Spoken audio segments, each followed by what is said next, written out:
Toto veve ahweno ahweto egbebe domido ta flache nyanto minya be tukara ke nini doya be nya donc itole pudule yimion le lusiwo ke le to afio patapwa ewe be fifi nya be dokita ba do mia do docteur Wezo yo ndade de egbebe do do egbe awe amede o mi ata pe e do amede ami leji enu le ya o mi leji bo be no ti kono vide wa ma auto ni gan mi ado ta flache na toroto mi le kuku enyo docteur mi jibe jangba sene ka gon me sokudo coronavirus kelenyi covid-19 be edole kwanti legbe benke ki amiade do pe kemile ne do antokon ele didi alo ele yiti ele yiti dalede ele yidi wa mrula wo mrula dun danamio ela yidi kala wa do afide ke la gwa didia ma be ko bina fifi le togwa mi le do edi be gamia ya ina e ka ogba le sugbo wa nu ke mi la nyanyi be elosipo bina mi dasi la voix on ti vie ni amo une première mesure barrière que ton wa amo mu gbale do veve nu sugbo et les idées tande a nyambo na mpo e do mi vidia masque wa les enfin ainsi que les miago les fiers tova mu konde wa ko bo bena mu vivio masque le amo tio amo le wono no gole ke voix o mu ton masque o mi le blanc se agbe vo be mi jo de nkuvito yo wo ka fa funu nyam tova e na mu le blanc so re cham to de comme va mu blanc cham be a de comme cham le funwa e amo le sanu ko to wa amo le ton masque le quoi e no ma do di pona mi bena e doa mi ate adu doa dio on le kwera donc ne mi muso vedo nous do e doa be nya o me wa ka fran mi la pour pouvoir fi ke mi la ko mi la non e nu ke mate blon e le ni la do di de pona mi vidia e le ni bena e dom le wa me l'Afrique asibel ke be le wa me le vodé ni mais dak bena ma de wata e gomi be onya dalele e sanva ike o esclavage benua yovo gona bena e ameiboa e susu lewasio yo agban susu no ne yo azan aben nsen sodo o le kwera voye gbe ya o mi ami le po bena la fidia mi abe lamia nsen ke ma unamia ele tomiadi dode e na bena ameibom le kusibe le ke l'Afrique am le blon le ke amon le kule yo vodeo e ni de va e nou ve gwen chani be le ke no le joro fi ya mi ate do ke si bena mi ameibo wa ni mi swero dea mi la tin du do ya diwu yo vo mi ngba tote be yo vo kwela wo no peta so da mi o e na le blon bena veve do no enyi no kyo mesure barrière awa a ton masque a classé didi a ton masque et nous a meta de kakofan banon de lumia de domea et nous les VVD ni mi ton nous wa ni mi le wa onyedia mo kan di bena e do amato mi adio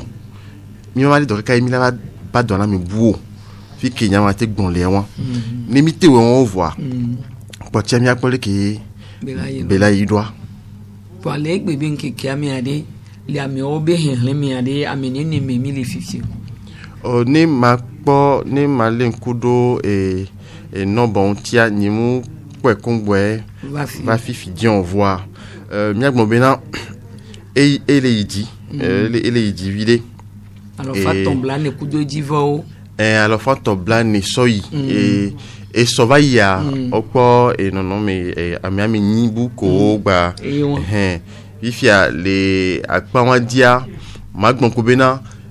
nemiso la médecin be districto le ke oso o ma to go be districto roi oni bla nevoni et les bla nevoni on dia bla ton voni 38 plata Blatonvoni. Blatonvoni 38 kwata et doale mevo. Et le district Blatonvoni mevo. Blatonvoni mevo. Donc avec poto ngba subo. Donc il y a ko bena et doale fisa fivo. Ngba ni bena et la vidéo. Et la fisi afi ko pelo to comme imbu bena na funwa et le copé mi. Nyawan jabi wambe est-ce que les miabe copé o mi ade et doa ifunwa. Et doa do copé do mevo. Et doa do copé do mi ne mi son ni ngba so be daibe copé do mi ni et doa do copé do mi le funu que ton et nous pas na bena mi la bususu be me gbegbe be nya be ni o amoso be na le do vovon dina yo awo me vovon be nu yo ngale gbon ke be et doa tole ke doa les doigts les cia et setianois 80% des cas enina guérison naturelle blani doa lo fadia antola te hodo le wado que si fifia et blave et on blave potera lo fadia et la ni to karabenuya et mi le gbon be na ma obedi dia les togo fa ko fia mi podo ka compliqué o le kio gbogbo to ko mi doit malheureusement au coup mais il y a 12 que quoi oui avec quoi cas compliqué oui on donc mi ata ko bien mi ko cas compliqué au subo donc mi anto mi ahon mi ngba les doigts mi non respecter mesures barrières au quoi et nous payer government avec bon bena ni mi awa ni mi be le wori di quoi mon kan le di bena et doit mato mi adio mi la remone ngba le gbon kebe masque be nya won wa kwasi koklo o le VVD ni atonye ne dia soja ko so ko o le odo amoko soja ko anti covid a force anti covid e do la no po nu ogbo baby to jambi to be na o mu gba imposer masque o chan wa be do da si be ni be na no po ni be no gba mo be na surtout la siome benade amun no ton masque tete kongbo wa be no peno no gono no kwa e nyowu be mi abonu dade ni do bara fide kongbo e go be ni do bara fide be va wu kon odia e la rien bouva nami pour l'instant kon odio le non mi les tenir vide voir mi no déborder vo nyao mi no déborder parce que et amoko le o do mi msubo donc qui tombe msubo le Togo mi gbonu wa igbobori mi msubo if ya no le hun centre na e do abikpopo donc il t'en encore les sur les funu pour nous pas dans non tiens et quand on les dojo les comptes dia abimo les tiens les comptes dit et ton ton ko les va compte dia wa tiens on va rater nos pas possible que do boto vona covid non les va mi 600 on va les podo qui ta kola no po wa gbo on les po subo puisque donc il t'a do on les donc sur les covid ve compte dit que ton wa et là na be do les tero avec quoi tiens dit fi kenya tiens les wa na mi la hombe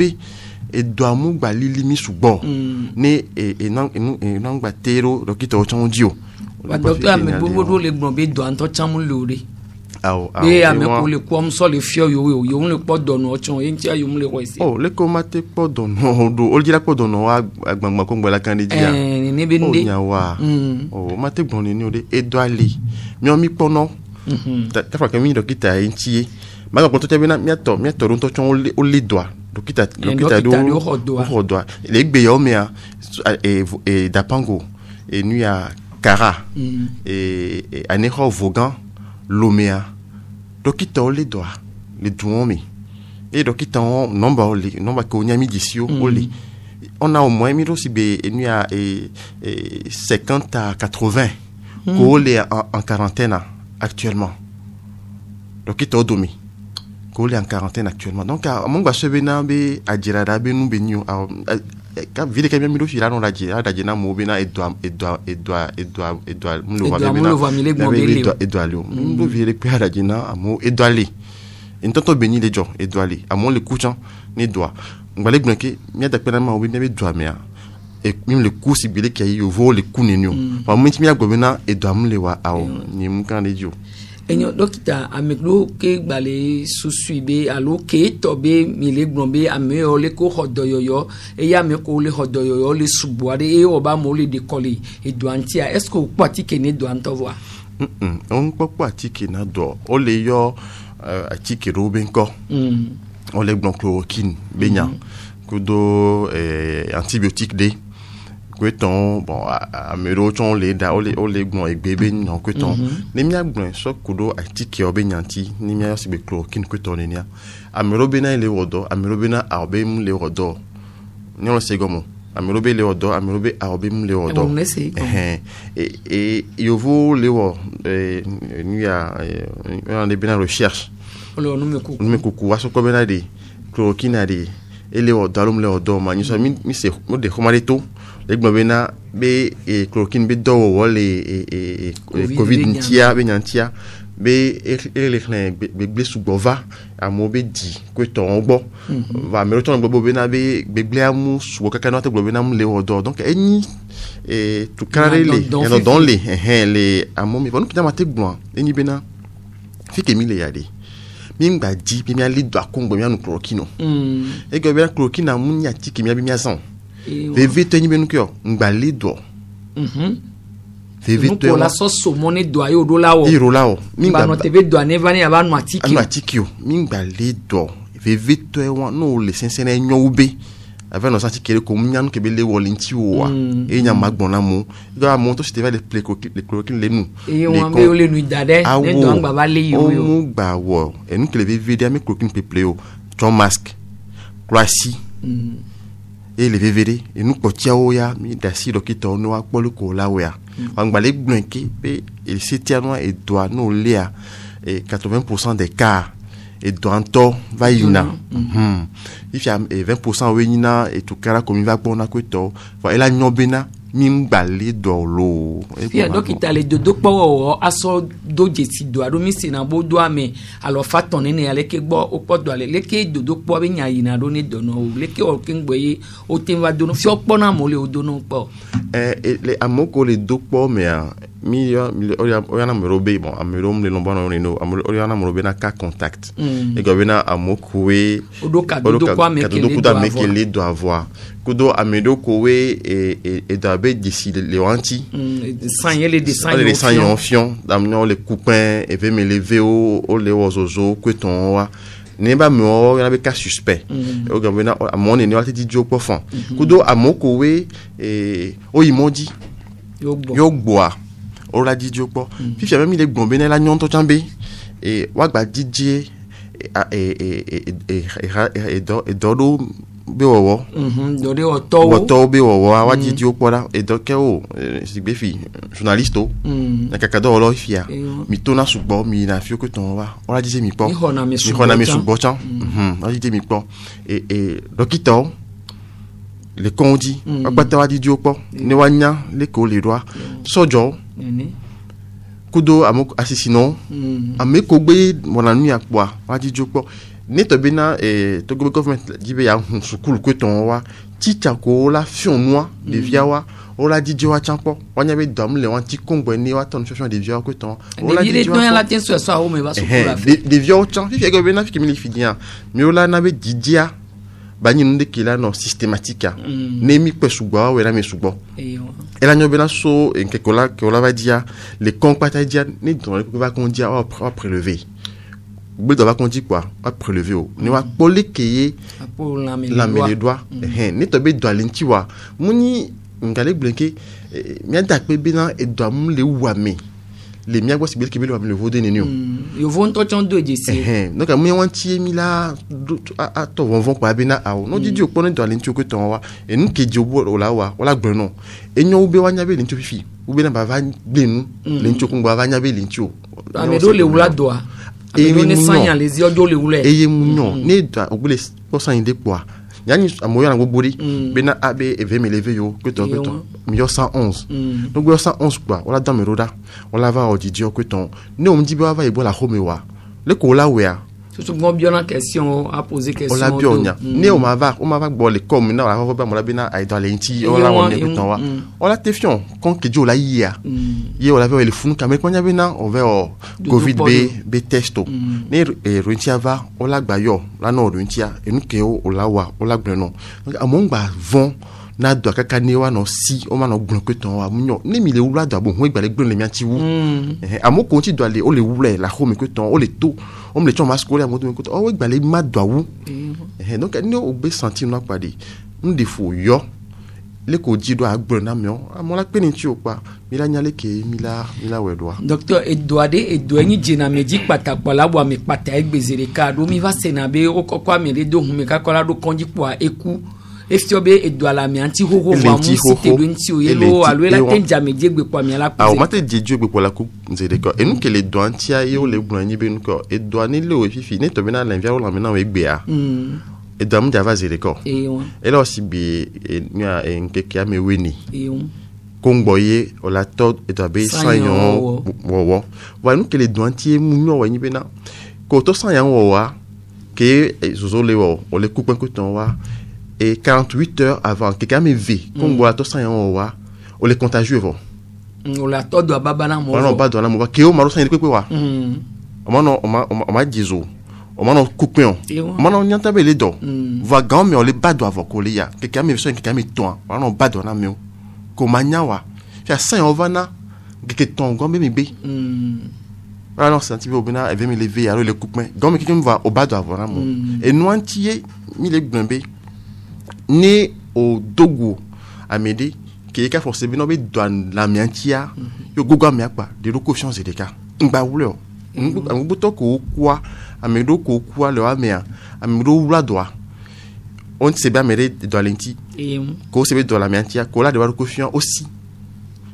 o ve wula on gbanya le po o ve no ato gbo ko ton ojo yi edugbo me ko to o ve ma do le fun ko to va e ka fra igbe yawa on gba valu va ojo ma do na mo va vale e mi le gbo be na la nwa de ni do gbe do wa me de do lenti alo o se do be ko la fide yo ko be na ino fun ko ton pa de lo ko fian wa de do ipo wa do po mja wo do mja wo ze ko ba no wulo ya funu ye ka fon mi nyan ke la va to swemio enyo e docteur mi se chambe viviane bo o de nu ko de na la so dodo poa o tanatia mi obe wajo ya homi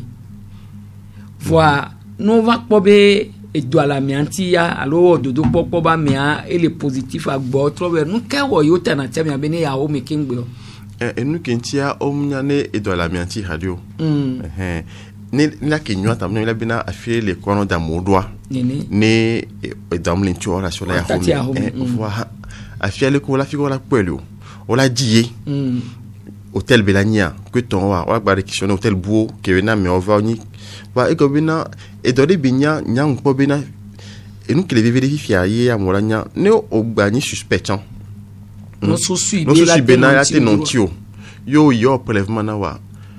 no gbe gbova gbe le chon masque ya kwa o ma gba bena me buo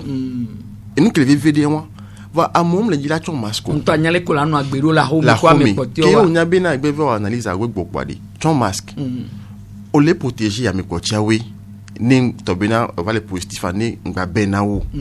e wa amom le dila chon masque la nyale ko bena masque chon la no obligatoire normalement no la nyi nu ke mi la no bon do di ko to awo e vi nya docteur wa de ke mi po be nu wa le vvd mi o mi da pa le fie yo du du akakabe wa wo homade ke la zindu me vide sa de jibe ne la to la ho me po bazan masque voi e wona bom le si mi docteur cha mi ma bom nyang no na okpoda soto du don no to ke po na me se mi no be wa obligatoire alors mi le blin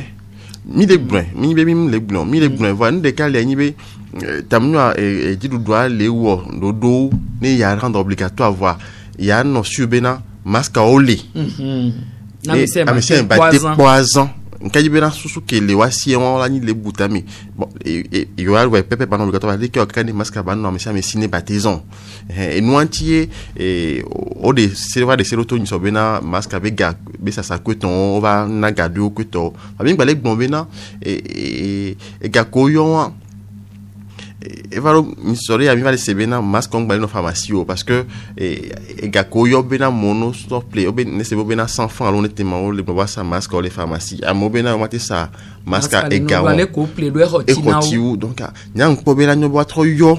et formation qu'on laisse sa masque ton wa trop yo le cuibo va wa pole ke wa wero ni e ga ke wa so dadia ne ba jamesha menu ngba gwa medewo ngba tafa medewo ni mia we ni masque ngba don ni masque a wetele do amia m'diani nous la domia dio m'balé blanqué miam yangba masque à bezanzan il est obligatoire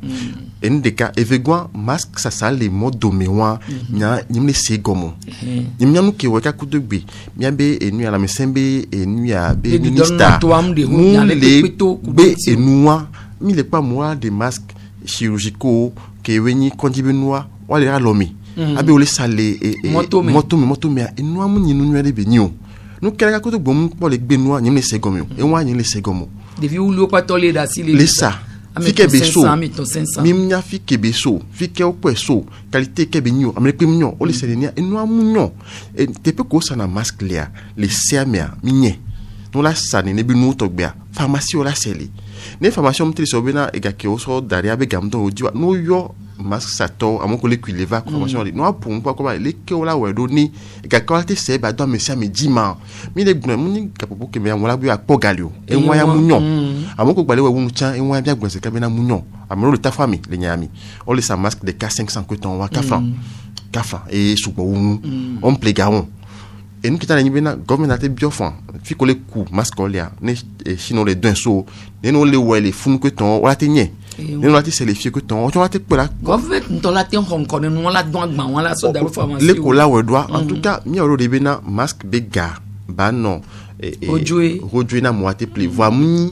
ka fa e ko le do ya e amon balé pour les pharmacies que ton wa mais mi la wo des vieux coller c'est les modes de que ton wa ka fa e wa chan mi a tete muni nous qui est des vieux mdomia dio enyo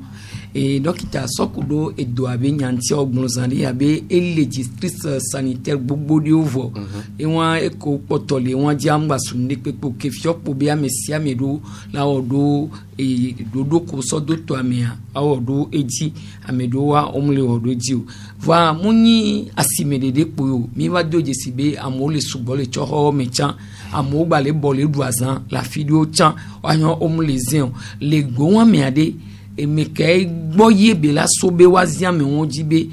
le ko to ji so gomme jeje am o vone doa ye no mi npo we wa 50 anu ba le bo me kay bo be sobo la onene bi no les septièmement quand les jibe na mido on to gon fi force anti covid les que les septièmement et c'est que we government a dia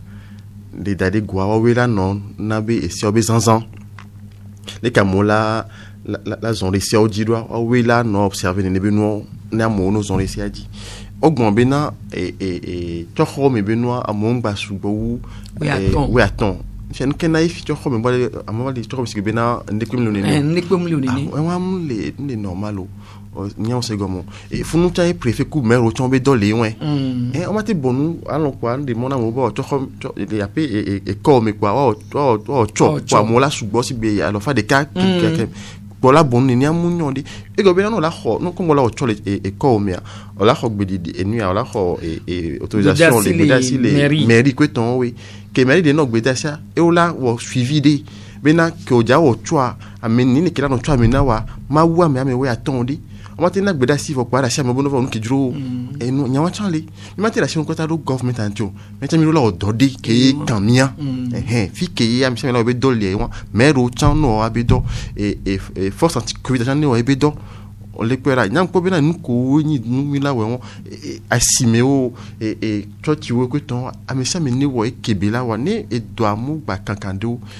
et toi mieux et non fifi ameko ole hoda do konji ko do antiade wa ba mo dana ndu banana we a over jino pona alo fioranto poué les prendre en charge et pour les po wa gbo kaka yo le haya le joa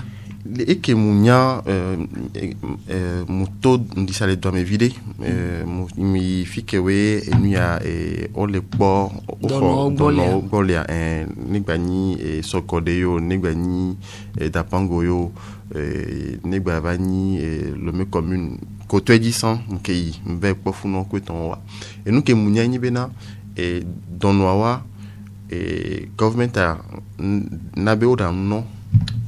et pona wa be bon va au démontant be ne amérique bi adunde akome be nde dramia et la teyo wa son drava nefan va non me tokedoli o la zone doit comme on doit te va la ina amia voilà les sitiano et que la nyo wa ni be donowa fi ko le kwa no funwa ni wa no da no le funwa ni wa du enyo be a home que ton be ya no va na mo le circuler sous beaucoup ton a chan mu nyokaka nyon segomo puisque et doit mi avait le condia doit aller ma nyobe amene baba o erreur di les nobe sans me quoi agrandi o ma va o quoi et dans la tia grantia mais la so ya home que ton dans la va home ya et nous to be mi éviter la nyobe na le government ale wa robe da na mo wa mo doji ni wa no dunu ke government ale na o da na wa ni jojo am baba wu alors mi nyambe pla de olia mi ono ba jeter o la te nwe do a jeter o me so ba na mi na mi adu apo ngba ni wa ko ta ma me kolo yo na mo la te wea e la nyova mi ka flan daledi et amener ne wedo moyen là nos emplois jetable bisagbo aha no ple bisagbo bi na e ple won do so na ba me kweto matin midi soir mais su bomdo moyen wan to bon amokomdo moyen wa mpo be la nyo be no do divide ni na mi abio une fois passant d'accord wa ngba ni do wa so do bisagbo bi na o les government avec on dit afrique mo dono lea o da no et moi on a na dono kudo et obiona dono c'est nous que mi la dumaya lu on l'a imposé nous ko et moi ya par contre animateur na o rocho ni munya le ke be na do animateur na o rocho ne wa yo ognozari avec to so ko de kudo afia e gomeni be o wo te peke no podo ala monti le funu fifia o le dena we munyi bo le koko kaka so va chercher le lomo te pe o le o te pe o fifi o gba funto le ton kan ni so ke o podo ale clotobe bento me a o hundele lavier fifi yo dam o le dam o funu sokore o le kwa le funu sokore to ali jack bangachan mi funa jack bangachan to e chan le e le dapango chan o hun le dapango chan e le funu kongboy atakpa me chan o hundo atakpa me ifia ke bevado le badwa ka bela badu to chan o werode o dam o de funwa o le kwa wa gbo le funu bola ba kaka o ngba le plova lomé o le kwa gbo le funwa donc ni fie no ali won o ngba le koka mo va lomé forcément donc no entier bena et chaque préfecture a quasiment il doit avoir un centre fi que voilà no po amolia et moi tu les bena et la monsieur docteur il ngba mi subo ne wa le damojo le miami so le fun que ton wa il a manqué dokita ne donno comme pona ejo va et là na tout cas vide fi Kenya o ton lia e won fi dokita ela tenve me bia me de la hodo yo pe la gba ton le do akia enyan le mi po kwenti kemo amole gbon be le yovo opo be na amedo to hedia obi do vono voix badidiwa da 80 ans on a t'expliquer enfin les so et gobe analyse ko so le testa wa analyse a gobe les so et gobe analyse a et que milo actuellement on leur devait une PCR yo lewo donc ni o we ya gobe na virus angbali niveau qui a été kwelewa ela gobe na e do angbali ntio e no ntio mu wona me o mo enzele ka kwa gobe na e do angbali ntio wona spécificité ni ko gobe na do angbali ntio o le kwera voi comme doyi binia minpo mondi et no patantio trop de minpo mondi donc bleu ke mi le ya emi le pono de ka voi traku de bia minpo po et le togwa nimpo se ya obena mele le kogo bena do volunteer ba trova kudo do minpo po le togo yo mi senya on be de ka video le edudo mi voi o le kunu me so nti wa po bena le nya obe benima enyo ogbonzani abe ke mi eduado ye benya et nous pour la de quelque un polo amigba les sele yo vo chan gbo kebe e do akebe va trop loin nous ko susu ku do ale ke be wona do leve o gbomele na jofito ku de to abe mu nene be nyin be non me bunto kuro aye do ave développer na le lame et nous ke na bele wa mo subo aye won nyamunya ne opo nya onto nya be réseaux sociaux le manu subo le manu subo ina do be nya so Italie va le manu subo le manu subo voit en de cas les miate gbani be et doit et l'invite béni monsieur me dit Livia et on a et ben on mewa et sona jofito be benu gbo e go be na ni bia so manifester e gbongbon kudo e pin benu ajaf if ya mi le se chambe na o gba le gbon chambe na e le kaka le enu ya e taji le enu ya rien au champ le rien au champ que to ay comme que to le no que to maga gbon ko be na be et non mais on les dit recherche on les nous me coucou on les dit on les dit mais nous kwata ke we mi la les réseaux sociaux dia et puis la ni na nyawo miawo ble o ni ngba no so nu kwata so si bi na nyawo ni o mi ada si e nyake et dokita la gbon government la gbon officiellement e nyawo mi no so no do kongwe ni nyake o mes que ton la gbon nyawo mi so do kongwe no ga gbon tia we na me sabe amole gbon be na e nyawo le ndi que ton wa mi o siasia et la mise d'auto o lewo me kukwa e kini nyawo ya kwa mi la se enyo mi se be benito kwati kene mi se bo kwati kene le Madagascar 50 atike won wa de mi oya de mi doit fourner a o la tenzeni dono le fille droit ne en ade le nketo tutu mi so le dado na me ko le haya yo et nous ke ma gbon ngba le gbon ke ma ka to gbon ke bina nya nyimgila do atike be domaine me be adjon wo mo parce que ogresan be chloroquine ni sori ami gba se wa de ko to be na chloroquine ko bo les gens be do tout wa be na be o pratique les gens les Madagascar bo les inquiétants ça me les blancs qui be la blanc mi le dilanya atike ke le la te da et doit ça me le dilak pour l'instant mi ko nya atike ke le da don to comment ni ma bon fi be atike ale ke da do le komo be o passe di be le da le da doit amele kwen ko radio amele kwen ko radio amisa mele gbon ke juya Madagascar to chan le gbon ke le sia e be pratique ale o dokoto kafan amele ma gbon be babul fort abula les ozo ma gbon be babul fort bedo ba nou ke le vvd ade mimba to tikpo be mi ale do nyamba le gbon ke mi anja tikeni parce que atike ko les gens o so l'expérience la modie zen kwora no va kware zen kwara ko ton mais mi le ka ko de be mi ko nya tike tout les dadon wa le ki o mise en dehors les togwa et aux en chloroquine ko ta citromycine aux et ouais ke be la wa va ngbalek gben chambe na mi ngo bébé na de et dans tous les sites ma wa we le be na et dans toi dans 80% des cas et dans tous les jours et dans tous les jours ni o chance et do bum linti wa et do mu ja potere ani bon et nous la va il est requesi nous nego considère mais ton so il tient les tirs de cacoton quoi et on a si ruminer les quelqu'un la poa et la va il est requesi nous voilà ton test non la ko bena le ki ma coton nyama mi le segomo ina ken le blanc donc mingba do nan le do et guerre wa mo atike be guerre wa mo parce que ka fan ne to kotan ke do laboratoire fi bien et mi le test to amate pour fan be le ki le coton im podo nou radio nyake ovo gbon e gimi les ondo ne ovo bena et chloroquine ga mi la be chloroquine ne ovo bena et nuya et kafan lo et somia mi la be somi awo ma ineni o et en bena de mingba va be yo do somi et so dado mingba le doanto e nyowu mingba le do e go mi ko mi ton masque mi aklasi et mi anon et 1 mètre il y a des moros mi a 1 mètre à 1 mètre et demi ni mi be le won kongbo poade enyo if ya no mi tra pratique à soi mi da pe na mawo le mi te pochan mi agbon di kala nya e ke la te dadwa donc ita o le gbon bota sisi be nya de fifi ade abota ya le ni akaka o bad bota ba o magane président l'Afrique be ni wasi na me ibo et réseaux sociaux be nya o abota on peut point to nyaka ba asio on le die on peut wa mi mpolo funu hado e nyado le amimba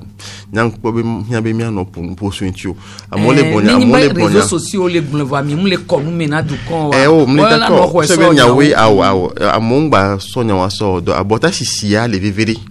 ma to te bredike abota sisia le vvd kafan on to le gbon so ogbon ba ogbon yo we o kele gbon be na be e ko be na be e abota ko si na tuberculose yo me kpen be e lani pedo e nuya e le coronema e lani pedo e ameibo ontie ameibo tele do le ko e go be na le ameibo gboa yo me kpen mi sina bota no be jopola sino zedeka yo vo mo sino ya yo vo wa mo ma de on gba jina wasio puisque mo lo ba si bota na yo be vieux que ton donc yo vo mo sino mi ok to be sida que ton le mi agbo que ton wa mi do de ne be na e dodo le ya de vieux no be di le via kwa o si ne ba bota na de vieux et nous on chaque pele mianti mi gba so be na abota si sia no bara be nyo e wa ma gbren abota si c'est mieux de bini voix atik on peut abota na covid yo kako o so gavana et président bo no forcer à mo ko to no asi a mi ko c'est il m'avait mis tanene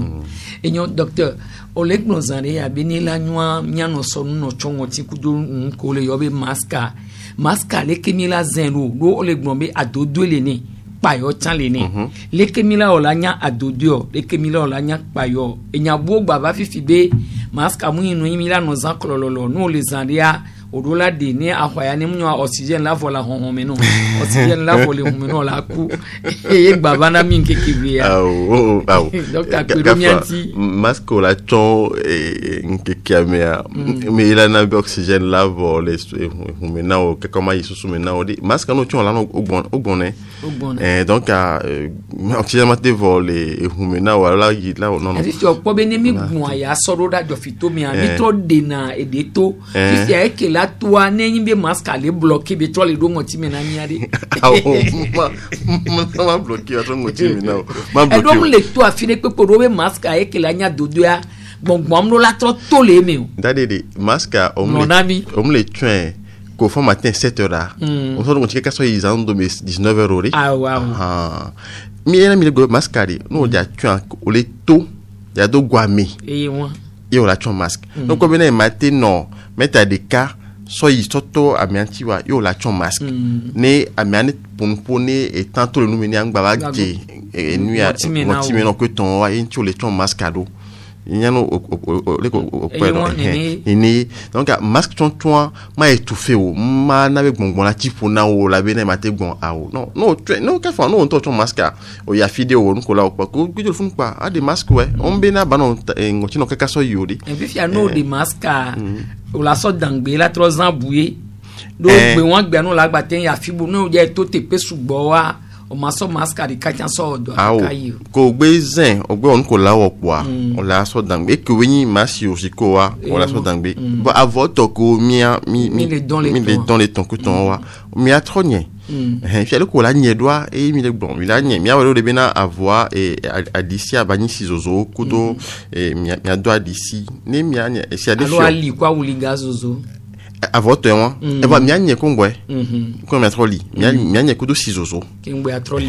ne mi nye vo kudo sizozo ko a dibi mi que ton mi se wa mi troli fon et à votre homme le bon a machi o jiko kudo FFP2 ko ton ko gbezin vo kwa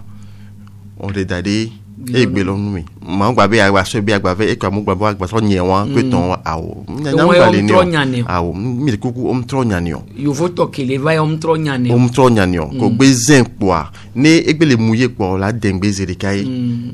no twen fidien mo ga po de ko gbe le mouye go na o ku pen de mi alo mi simbe karinti poa o la de dengbe zere kai parce que si be on ro nti poa go na ngba le o barrière o ngba le protéger o e won enyo fifia dokita le enu yo keken ko mi gbon egbe kakava e fifia ne enyade le emila gbon ne mi anoni o veve toi so he odo gbon be do amulewu de kaje oba mesisi o belewu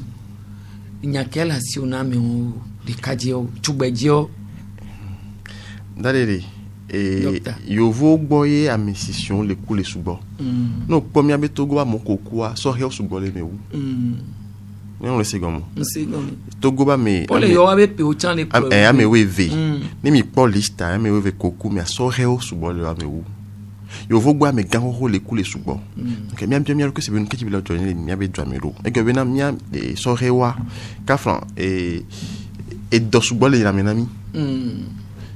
on gba bi do mo van na mo le to do subo na me na mi e go be na souci o tan bubu e do ma poko ton wa e na be amoro tension dans la montie, diabète la montie, que ton. Donc, à mon doit léonin et ton lion lentiwa, madon dio. Donc, à mon basse, bien sûr, on va se venir au Bénin, qui vous le gouvernement, mais quand vous pouvez le couler, vous dites quoi, donc, à des dons, quand vous allez Afrique, en tout cas, les Togoya, n'aimez pas mon quoi, sortir sous Bou, amegan ho amegan ho lemi so he o lemi amegan ho ni lemi ameko kwa mo su gonto chon ni tan be na ka fa mercade pe do 60 ans tam so su go ni ka ibo su gonto ja wa gbo be na ni yo donc so ho ni ko be na do ali e bi na to be na do ali mi so he wa e do bule wantia mani enu nyore na wo lo enyon docteur ni do akpe le egbebe nkeke ame fifia le edobole ko emilena wiwisan ne va ve mebe edode le amede ne nettoyer ela gbatin imi abe konjigbalo a dispensaire konkadi ame ola yo do dokita o le vone amede so dode wa fifia ne wa te ngogo ne ba mi apata de ka dode le pepa o le susu covid-20 nene bénifie moi egobina no gbe va condifia kwa mi mate de covid ajo mi la chuchu bobina ko va kondia était non ti ofan ne na on tape jenao na nyona kudo dokito chombe be nyona amese be nyona ela nyobe wa bususwa neni ne wa protéger onto kudo cha protéger ame potio e nai wa on gbe na ke to be na covid ale pa do potio ma pate ikondio wala ikondi voa ngba vombe ya ikondi o enya amo le vent kondi o se be na covid et le kondi o j'avais soye ao covid bit do le kondi o j'avais leo va no va kondi ane do ki to chon masque ton wa ngba so be na o le vent na e yo ao on tape nyona kudo wa chon abe e nu ya obe nyona enti o le chon masque kudo et tondo donc a mi kondi ngba kondi yo ele vevere mi kondi o la pom yagbo et puis tiens kondia et non mi to role na ni fibena mi le bena ni wa protéger amon les kondi et la mi le bena ni mi bona kondia mi so masque d'assi mi so masque en tissu que ton va et nous devons bena accompagnons amoko non na dans nos les kondia mi la se gobena on kono subo dans les cas America if ya mirako dans le cas mova na nisika mami mo neni eto franka quoi que veto na mauvais divia amora patala do na amere ko konji e mo amunyon e na mi le gbebe na no didi e wa gbo ya mi didi konji zanzan la pa wa di america sou la no don ogbo america sou ne yan lu do aso wa na ko to america sou la no don ogbo wa konji ya mi ngavon mi te ifan covid a nyam le gbebe na mi la o no debe bien ya bena e do de benya mja joka bo il la plale milano agbe beaucoup de doses de cas mi a plaisir de cas et nous quand on mi fi bien que ton a classique que ton mi no beni mi ngo be et sinon nous tonton beni mi no mi a hygiène que ton wa et nous beni mi a lebena donc a mom ba bodole et bi on ti no le rasive no we et covid a charming ba no vonne nimba no vone kaka manu mbe do beni mbe do beni no nye no kaba on l'a été pérencio et ngbalé bunekebena les setianois 80% des cas à monto pona do yoyo que on s'en ti que depuis wa et dans toi ina le que sinu wa no nye non ye o télé en loko nyede on les protéger loko les protéger avec potier que ton wa et dans ma kakando et communauté à moment kakando et doamu amse me la tin a do do difan et docteur et la tin ve me be no sukudo a sukwa si ola gbate no ogbododo le covid be nyamia ya bien hello ta dede oui asukwa si yaro va o ina te pe vovovoe ko ton jo fi o idome le dokita konji so cha idome la si que yami idome a so masque ma ton masque ton nu ko ma le ke mo ka ma protéger ko yemi ngba ba dona so ni wa e ma we yan se go me fi jon ke fa o di ba mo ton masque ko ngbe no o munyo o ma ton masque ngba la wa awa no te kan do apa fa wa gba ba o le jira gba fo wa nyem na le ko ja fo mo no lo do fo na me no video ba la nya o nya me ke kwa me ke ya po me wa be dogo ke ngbe be gbo ba ho me wa mo se go me no anti mi le gbo be na geste barrière mesure barrière o le vevere masque tonton asi ko que ton wa no le vevere bien no ni mi le be na mi to mi lokyo to mi be nyona kudo amoko le mi anche be nyona e nyon docteur mi nya be konji wulu le nya be ko vovovo me e konji wuli won wa na mo le do tutugbon e ta le du ma do me alo fi ele ki afunu yo yi na tutugbon e won voi le do ya be nyame anono me de me dokita ro la no fifi ke ngbo we la po do no a ku do dokita konji no wa do kwesi o le ke mi tin le odo ku do dokita konji pote odo do ame won to ma tun won tru gbere o do no la no yi wa gbo pe voi no no me ke me dokita la no gbe la no po do no le nkeke yo me ade est ce que wa ton le odo ji a ji dudu ale pe ro wanti le ne be combinaison on be zanzamia non magbovena mion les symphotamis mi wono alors mi talo de konji clinique privée kudo mi atoko dans les cliniques privées wa mi do wa lo de mi na on de wa kaji be na clinique privée be amoko ni wa peto wa o do habobode ke me yo obio de so government ba no pere onti ne o chan ate no awon ni be do ko e ogun fifia o chan ate wa kaji be na o le pun poya e wa on to chon o sero kaji be na ole na nous want to be docteur ne wati on à prendre disposition à ordre que ton va be et ni a tiens ba pero anti ba do alo vide ba do alo vie ne yo tiens ni ate apo do mo bonne de be do no bonne de enyo dokita akpe to veve awe no awe to mi da pe ne be mi no kudo mi le gbe mi we ne nyo be wona mi e dokita Gilbert Cholenyanu ye mi hona mi ye ni homa ngoto ngane sem photo ke yi do tabli hane dokita opatali tugwa wale ke covid-19 be nya le do ba kudo bio ko patali tamenami kudo nya ko pata o le vanya be whatsapp adi emile hlewa e baba konu menami vo nkano jibe mi la so bugo to aso do va veve to yin be nya no kla lo eji ne mi nya be amo sugbo mi le ya me domia nya no chon kashi na ko gbe to la ho me po ayo nya be ya file po a chon ne mi ja sugbo le humia ngbado hu ame ne mi la su fi kudo to a chon kashi ne ba mi ngba kan sen kaka mi ave di o no to awe won e ke nyangro na mo ngba kan sen won ne mi ve di vo kwa mi ayi nya ko te aji kwa do enu ko mi le chon mi le kando adodoji na we o mi de ko mi le preno le moto me gbanjo les envoie obe noa omdo la nya jira lo wa ne dokita nya beji dudu ala we nwe dia oni po egbo be wa opopose ku pharmacie o alebe na me la vie precaution ya ba appeler pharmacie be home ba kanu ji be pre no adodo ne ya tenso wa hwasi tedo edo ya be nyanti eye veve toi cash ne ya nya didi mia be yi kudo gbogboji poto no nya be fikele ya muhi om le veve ro wale be fsa pa gba le si atavo be ma eji ame po yin gba po me apo ma eji po eya mia de ya dade enwane no veve ro de hia bodo la toye yin ti otoro ba vire po la ba yififi nya no ko la sime nya fofo mia dada o mi jagbagba mi we ro de bede mi ngba tero mi no no ti la sia o me sugbo nya so no ton otia ele veve do zanzan donc e jiru do abe nkume zanzan pata le po dokita wa o le wa to jiru do aba lo ji enu pata ye be ko ti gbanyin no pata amesia me ke o le po do anakudo dodo pata dokita e jiru do ele de gâteau parmi des kukube mi a limité dégâts mingba no tebe